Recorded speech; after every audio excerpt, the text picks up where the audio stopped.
Alors le premier mot qui vient à l'esprit avec mon master, ça sera la diversité.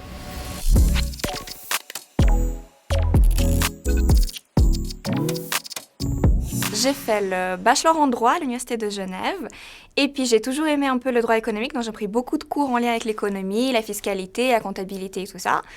Et du coup, voilà. Je voulais trouver en fait un master qui était un peu en dimension et juridique et économique en même temps. C'est-à-dire que je voulais pas, je m'imaginais pas être une avocate en droit des affaires sans avoir jamais vu ni la comptabilité, ni le management, ni la finance. Et du coup, le master du Nil, c'était parfait puisqu'il y avait cette composante économique qu'il y avait et la composante juridique.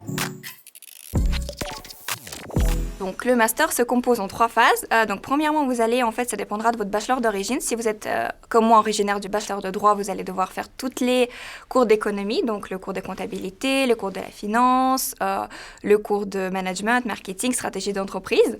Et puis si vous venez de la filière HEC, vous allez devoir rattraper tous les cours du droit. Donc je crois que c'est le droit pénal, le droit public, le droit des obligations et le droit des affaires. La deuxième phase, en fait, elle va être composée de toutes les cours en fait à choix. Donc vous avez soit les cours en droit, soit les cours en HEC Lausanne.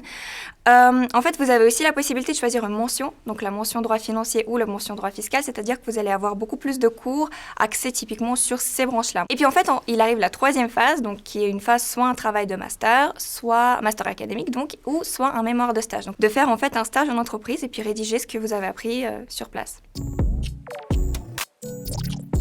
Le grand atout de master, moi je dirais que c'est vraiment la transversabilité du ce master, c'est-à-dire que vraiment vous allez voir cette partie économique, vous avez affaire à des professeurs qui font typiquement de l'économie dans leur quotidien. Et pour moi, c'est vraiment une échange qui se passe à travers les professeurs, les assistants, les élèves. C'est quelque chose qui est assez fascinant. Pour moi, un énorme atout, c'était en fait le fait que c'était quand même un master en droit.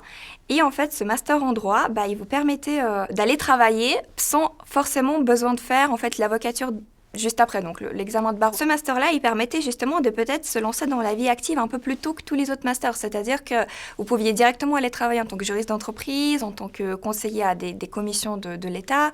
Et ça me permet en fait d'avoir une liberté au quotidien, c'est-à-dire que je ne suis pas obligée d'aller faire le barreau, je peux directement aller travailler.